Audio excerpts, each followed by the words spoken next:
우리 함께 고백하겠습니다. 예배는 드림입니다.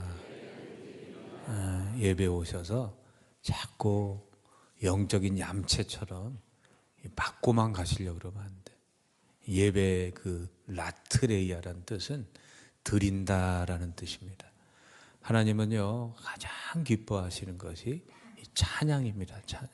하나님의 이름을 송축하고 이 찬양하는 걸 가장 기뻐하셔요.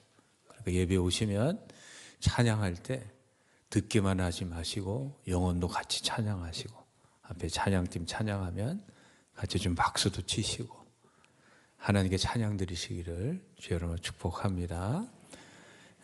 날이 참 추운데 참 잘 오셨습니다.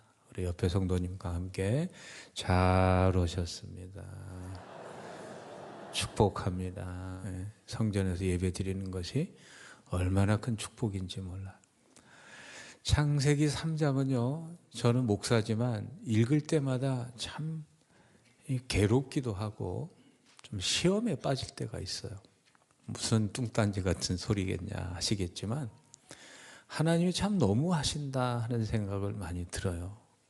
그거 나무, 과실, 그게 뭐 사과든지 뭐 무화과든지 복숭아든지, 뭐 사과라면 사과 하나 따먹었다고 그 에덴 동산에서 쫓아내시고 그 형벌로 이 죽음을 선언하시나, 사과 하나 따먹는 게 그렇게 큰 죄인가?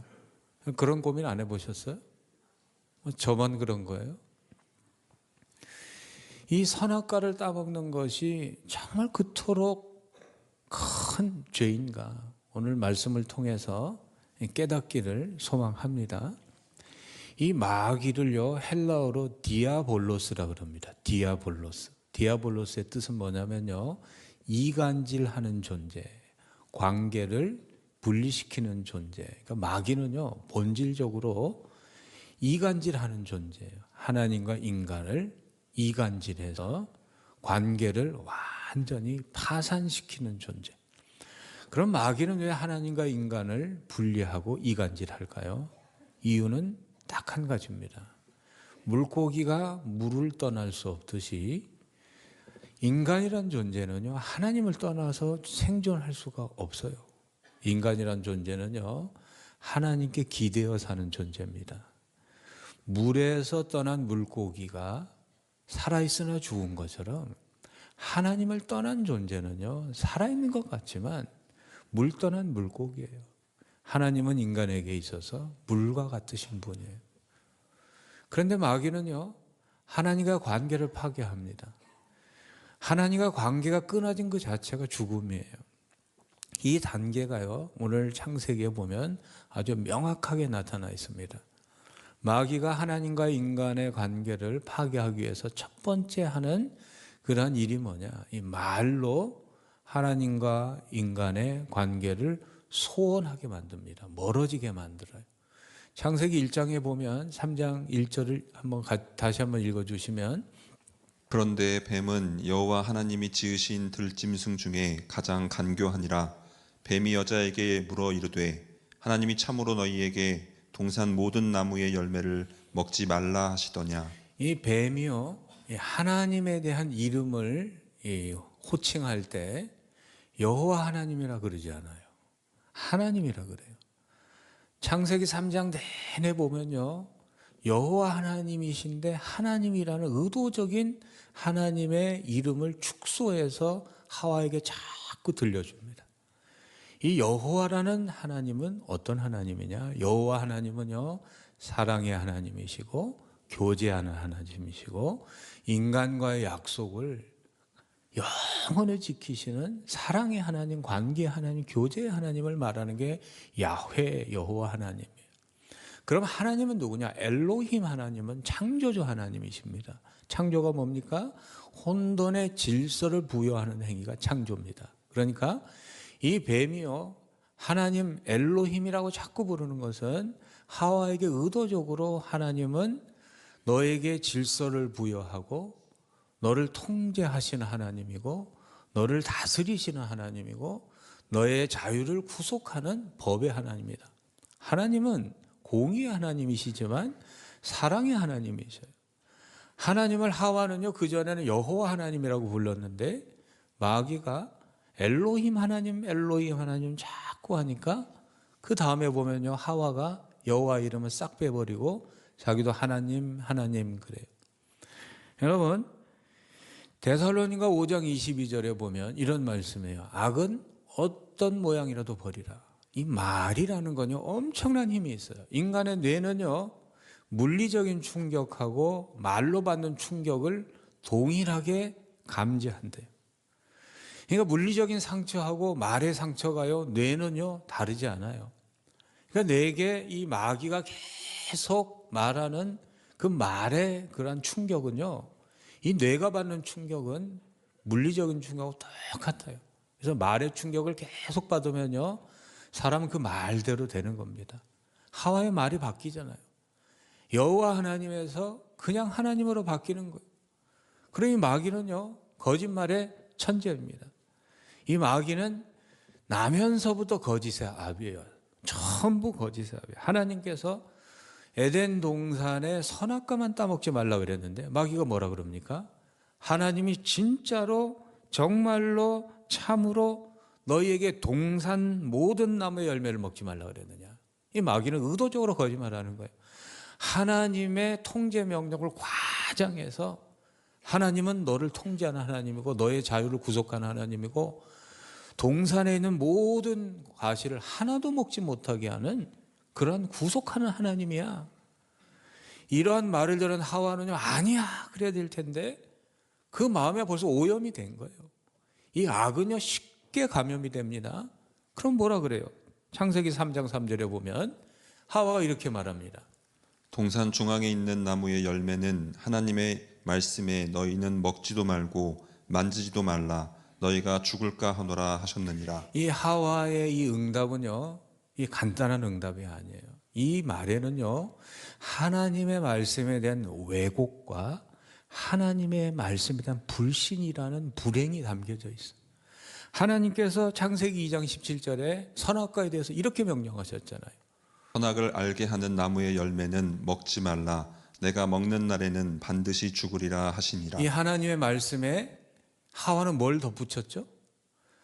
선악을 알게 하는 나무의 열매는 먹지 말라 그랬어요. 그런데 하와는 뭘 덧붙였어요? 만지지도 말고 먹지도 말라. 이게 간단한 것 같지만요, 간단한 문제가 아니에요. 하나님의 말씀에 무언가 덧붙이는 왜곡의 행위는요, 하나님의 말씀이 뭔가 부족하다는 하나님의 권위에 위에선 인간의 아주 교만한 행동이에요.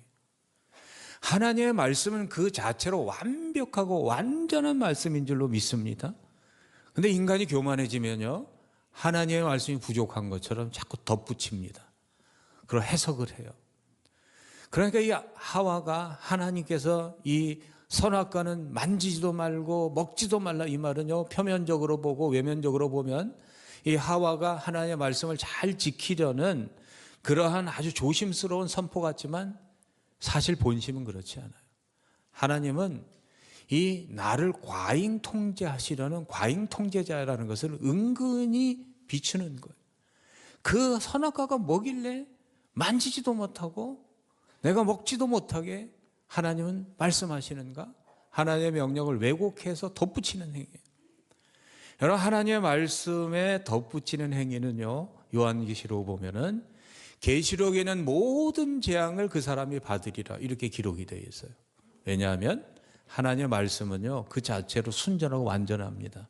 덧붙이는 것은요, 하나님보다 더 위에 있는 권위로 하나님의 말씀 위에 올라타는 교만한 행위이기 때문에. 예를 들면은 모세에게 하나님께서 목마른 이스라엘 백성들에게 반석에 명하여 말로 물을 내라 그랬어요. 그런데 모세가 어떻게 했습니까? 하나님의 명령에 자기의 행동을 덧붙입니다. 말로 하는 건 부족하니까 지팡이를 가지고 쾅쾅 치면서 자신의 행동을 덧붙여서 명해서 바위에서 물이 솟아나게 하는데, 이것은 하나님의 권위를 가로채는 인간의 교만한 행동이에요. 그래서 모세는요, 가나안에 못 들어갑니다. 하나님의 법궤는 어떻게 운반해야 되냐면요, 이 그 법궤에 있는 고리에 긴 장대를 넣어서 사람이 반드시 메고 가야 돼요. 근데 웃사란 사람이요, 자기 나름대로 하나님의 법궤를 운반하는 걸 해석해 가지고 근사한 수레에다가 근사한 동물로 하여금 끌고 가게 합니다. 하나님의 명령을 완전히 무시한 행위예요. 짐승이 속아 놀라서 뛰니까 이 법궤가 떨어지려 하니까 웃사 그것을 잡으려고 해요. 하나님 법궤는 만지면 안 돼요. 하나님의 말씀을 무시하고 왜곡된 행동을 한 웃사는요, 그 자리에서 즉사합니다. 하와는요, 하나님의 말씀에 자기가 무언가를 덧붙이는 행위가 얼마나 잘못된 걸 모르고 있어요. 그래서 더 나아갑니다. 이 선악과를 따먹으면 하나님이 반드시 죽으리라 그랬는데 하와가 뭐라 그럽니까? 죽을까 하노라. 자꾸 마귀의 그러한 속임수에 오염이 돼서 하나님 말씀이 무섭지 않은 거예요. 그거 먹어도 안 죽을 거야. 그러니까 그것을 포착한 마귀가 얘기합니다. 뭐라 그럽니까? 창세기 3장 4절에 보면 뱀이 여자에게 이르되 너희가 결코 죽지 않는다. 이미 하와의 마음에 이거 먹어도 안 죽겠다는 하나님의 말씀을 소홀히 여기고 경홀히 여기고 가볍게 하는 그 마음에 완전히 낙인을 찍은 거예요. 그리고 한 가지 더 결정적인 유혹의 선포를 하게 되는 게 5절이에요. 같이 읽어보실까요? 너희가 그것을 먹는 날에는 너희 눈이 밝아져 하나님과 같이 되어 선악을 알 줄 하나님이 아심이니라. 그러니까 선악과를 따먹으면 선악을 알게 되고 하나님처럼 된다는 거예요. 이게 엄청난 유혹이에요. 그러니까 이 하와와 아담이 모든 걸 다 가졌는데 한 가지만 못 가졌어요. 그게 뭐냐면 하나님의 위치예요. 피조물로서 온 우주 만물의 가장 영광스러운 가장 잘난 존재인데 그럼에도 불구하고 차지하지 못한 위치가 하나님이란 위치인데 마귀가 유혹을 하는 거예요. 그거 따먹으면 하나님처럼 된다. 이 하나님처럼 된다는 그 앞에 뭐가 돼요? 선악을 알게 돼요. 선악을 아는 것이 어떻게 하나님처럼 되는 것인가? 잘 들으시길 바랍니다. 이 선악을 안다는 이 야다라는 동사는요, 단순히 정보의 취득을 의미하는 게 아니에요. 선악을 안다는 이 안다라는 동사는요, 선악에 관한 모든 것을 포괄하는 용어예요. 대표 용어입니다. 다시 말씀드리면 선악을 안다는 것은 선악을 판단할 줄 알고 선악의 기준을 정할 수 있는 능력을 포함하는 것을 선악을 안다 그래요. 이전에는 선악을 판단할 수 있는 유일한 존재는 하나님이죠. 선악의 기준을 정하는 존재는 하나님 한 분뿐이었어요. 그런데 인간이요, 선악을 판단할 수 있고 선악의 기준을 정하는 존재가 된다는 것은요, 하나님의 위치에 올라가겠다는 거예요. 피조물이 창조물이 되고자 하는 우주의 질서가 뒤바뀌는 가장 교만한 자리가 바로 이 자리예요. 그래서 어거스틴은 인간이 선악과를 따먹은 것은 피조물이 하나님이 되려는 그러한 우주의 질서를 어기는 교만한 행동이다. 이렇게 정의를 했습니다. 그러면 선악을 아는 것이 그렇게 큰 죄입니까? 선악의 기준을 내가 정하는 것이 그게 큰 죄입니까? 하나님처럼 되는 것이 그렇게 하나님께서 거부할 만한 사실입니까? 여러분 잘 생각해 보세요. 하나님은요, 우주 만물에 자기 형상을 닮은 유일한 존재로 누구를 만드셨습니까? 사람을 만들었어요. 하나님은 자기 형상을 인간에게 나누어 주신 인간을 자기처럼 동등하게 취급하시는 사랑의 하나님이에요. 그런데 하나님이 인간이 하나님처럼 되는 것을 왜 그토록 거부하셨을까요? 인간이 선과 악의 기준을 가져올 때 생기는 비극이에요.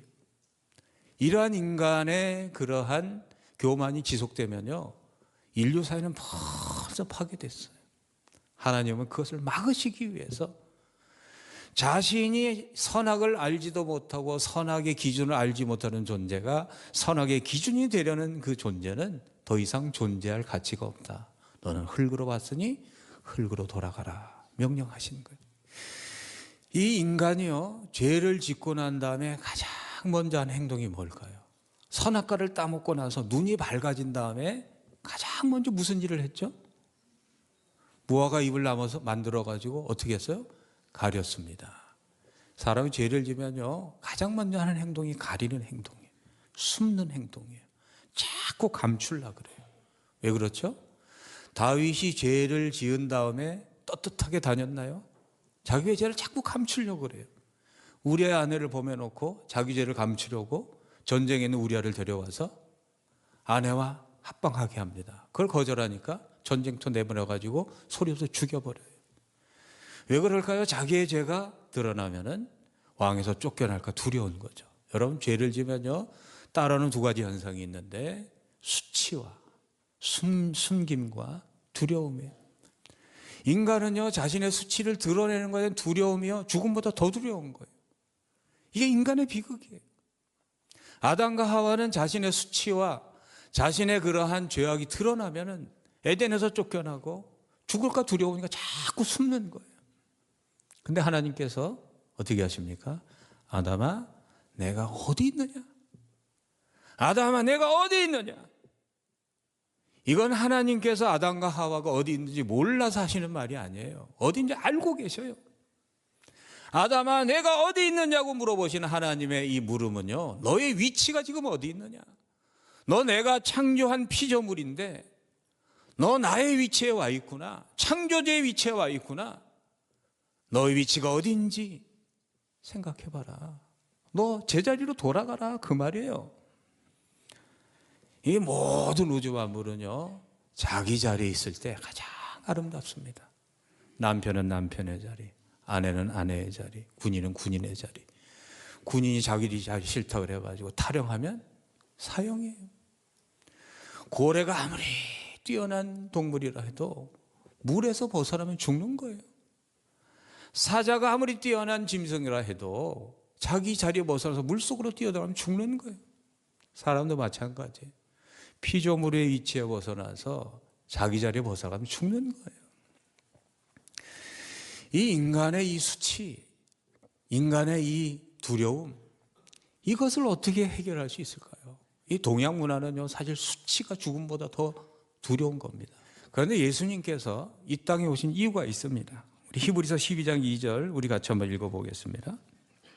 믿음의 주요 또 온전하게 하시는 이인 예수를 바라보자. 그는 그 앞에 있는 기쁨을 위하여 십자가를 참으사 부끄러움을 개의치 아니하시더니 하나님 보좌 우편에 앉으셨느니라. 예수님은요, 십자가를 부끄러워하지 않으셨어요. 십자가가 어떤 자리인지 아십니까? 인간이 고안한 형벌 중에서 가장 잔인하면서 가장 치욕스럽게 인간을 죽이는 행위. 사람이 옷을 다 발가벗겨 놓고 사람을 전시합니다. 십자가에 매달아서. 그리고 죄악을 다 써놔요. 지나가는 모든 사람이 침을 뱉고 조롱하시 합법화되어 있어요. 하나님의 아들이 이 땅에 오셔서 그 부끄러움을 개의치 않은 이유가 무엇입니까? 나의 부끄러움을 담당하시기 위해서. 수치는 죽음으로 이어지기 때문에 내가 당해야 할 그 모든 수치와 부끄러움을 십자가에서 하나님의 아들이 해소하심으로 말미암아 인간은 존엄한 자리에 설 수 있게 돼 있고, 하나님 앞에서 그 수치를 딛고 수치를 이기고 하나님 앞에서 자랑스럽게 설 수 있는 은혜의 길이 예수 그리스도의 십자가로 말미암아 나에게 전해진 줄로 믿습니다. 그러니까요, 내가 죄에 사로잡혀 있다면 내 죄가 탈로 돼서 수치의 그러한 상황이 벌어지면요, 여러분 두려워하지 마시고 다 하나님 앞에 내어놓으시기를 주의 이름으로 소망합니다. 왜냐하면은 잠언 28장 13절에는 절에 보면 이런 말씀이 있어요. 자기의 죄를 숨기는, 같이 읽어보실까요?